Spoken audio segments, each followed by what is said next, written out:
raise your right hand. Solemnly swear the testimony you're about to give before this court and jury will be the truth, the whole truth, and nothing but the truth, so help you God. I do. Would you state your name for us, please? Colin Gray. And would you spell it for the court reporter? COLINGRAY.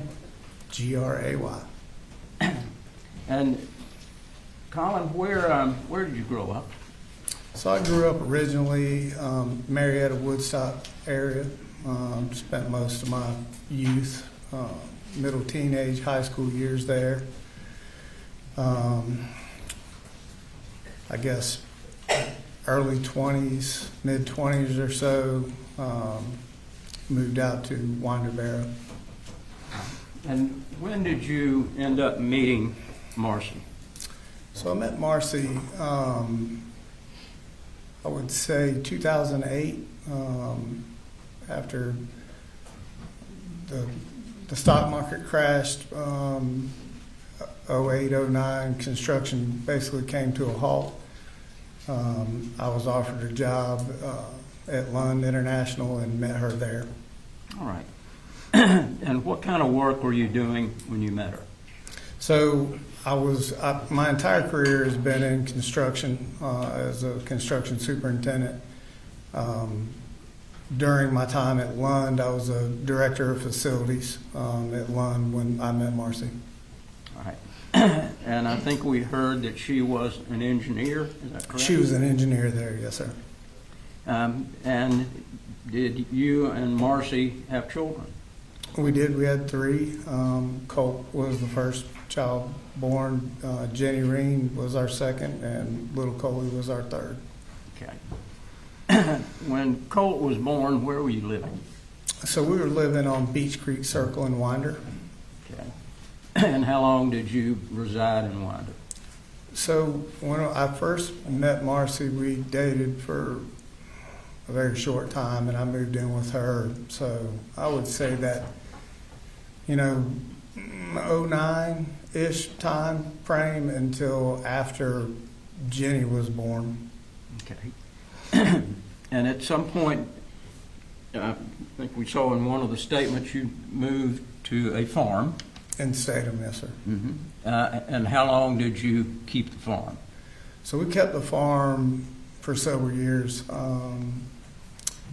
All the kids, I think, went through 4th or 5th grade at Statham Elementary. Little Coley was born there 2016, so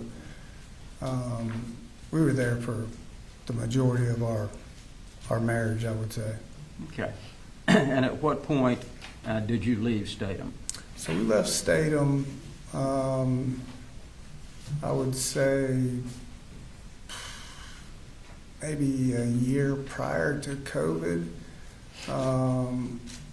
The original game plan there was we had purchased a boat, and we're thinking that the market was decent. We had talked about building our own home. It was something I was interested in doing, and we really enjoyed the lake life. So the original thought was we could sell the farm and make a pretty good profit, and find a parcel of land up near or on Lake Lanier and build a home. And what age was Colt at the time that you moved from Statham? Oh, so he was probably 4th or 5th grade, so 8, maybe. Okay. 8 or 9. I can't really remember exactly how old he was. He was little. And did he go to school? He did go to school, yes, sir. Was he a regular attendant at school? He was. Was he a smart kid? He was a smart kid. And where did you move after you left Statham? So we rented a home up in Gainesville, up on Lake Lanier. We wanted to have a place that was on the lake if possible, and it came with a boat dock, so we could just keep the boat there. And really, the kids enjoyed the boat, skiing and tubing and fishing and playing all the time. So that was a big deal to us, and we were able to find a home in Gainesville and move there. Okay. At some point during your working career, we heard on the video that you broke your back. So, right, so that would be '07, late '06, '07. I ruptured my L5 disc, which required a surgery, a back surgery. It's called a laminectomy, and had that surgery, and I would say '09, maybe 10, 11 months later, re-ruptured the disc and had to go back in for a second back surgery. Okay. And did they put you on pain medication for that? I had been taking pain meds really after that second surgery, just to kind of get me through that surgery. The second one was a little more painful. They were, I'm not a doctor here, but they did take a piece of my vertebrae out of my spine and kind of pack it behind the disc to kind of help it from rupturing or popping out, or herniating is what he was more worried about. And so I was taking pain medicine all the way up until my third spine surgery, which was a fusion, I think was in 2017. And at some point, did you get hooked on those pain pills? So I don't know if hooked is the right word, more of a fear of the pain. It took a lot to do what I did every day at work, 10 to 12 hours a day, walking multiple flights of stairs. So it entailed anywhere from 5 to 8 miles of walking a day. So the pain medication would help for sure. But even then, at some point, it was a combination of, I really wasn't a fan of taking medication or anything like that because the responsibility that I had at work. And then as time went along, I felt like the effect that I was taking them for really wasn't doing what it was initially supposed to do. So that's what led me to the third surgery and getting involved with other people. Like, look, I don't want to keep doing it like this. I was taking so much Advil, I was worried about doing internal damage.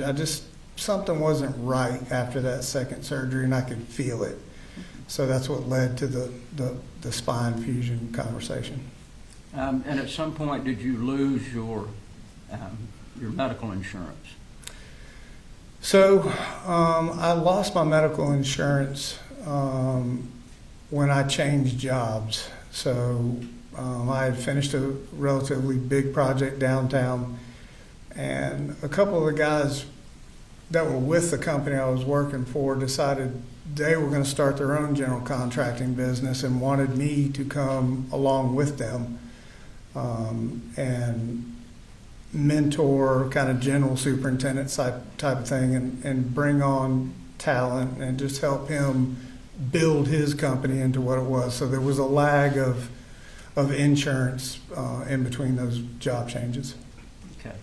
And at some point, during the times that you had lost insurance, did you decide that it would be a good idea to get on methadone? So I did, because I didn't have insurance, and I had been taking the pain meds regularly for a while, and then as I tried to scale back myself, I realized it was like, the withdrawal from taking pain meds for that long, I really never even considered what would happen to stopping.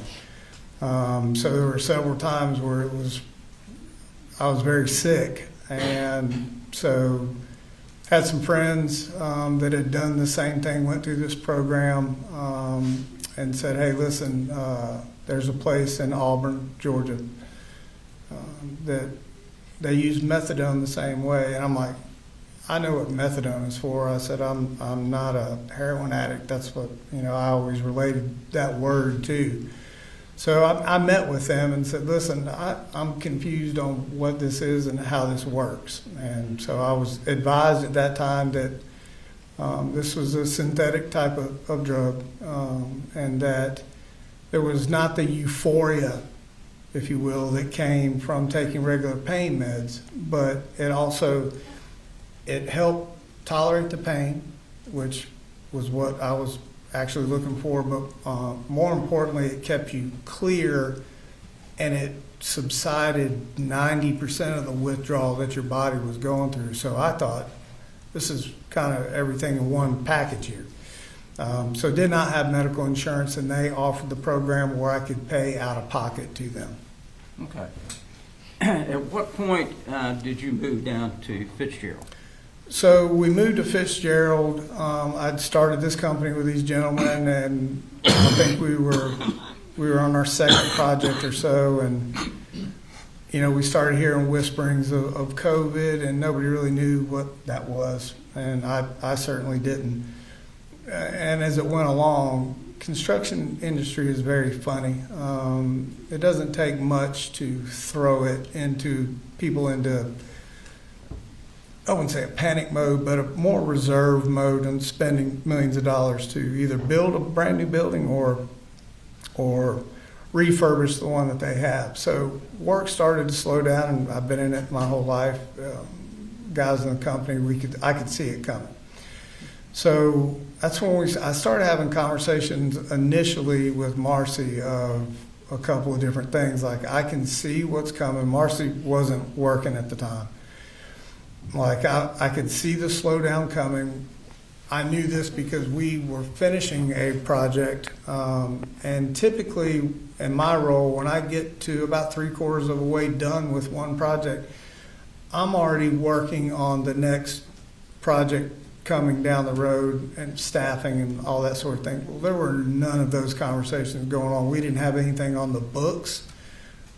As a company, we had not bid any projects. So I could see was it going to be a full stop? No, but it was going to be a slowdown enough to where it would be detrimental. So combination of that and still dealing with a lot of pain, I approached Marcy and said, look, I think that this thing is going to kind of slow down to the point where work is not going to be readily available. What do you think about going down to Fitzgerald? Her grandmother just passed away. There's a family house down there. It's all paid for. And I said, she had made mention about looking for getting a job with Georgia Pacific up here in downtown Atlanta, in an engineering role or something along those lines. But they also had a Georgia Pacific in Albany, Georgia, which is, it's relatively close to Fitzgerald. So I said, we could go down there. I said, kind of stress-free. We've sold the house. The truck is paid for. The boat is paid for. We have no real outstanding bills. We have no mortgage. So we just kind of have a little bit of free reign that most would not. And I said, what do you think about going down there?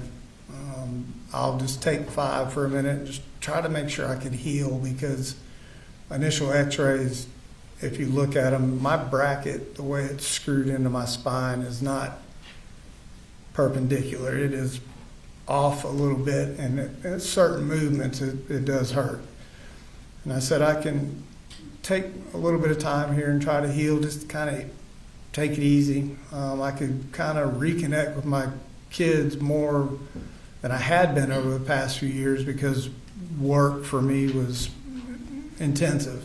So I couldn't be there for the kids growing up like I would like to. And I said, you can do your Georgia Pacific thing. And, I really wanted the kids to kind of see this South Georgia life. I spent my whole life down there deer hunting, and it's just I think at one point I made the comment that the clock moves 10 minutes slower down there.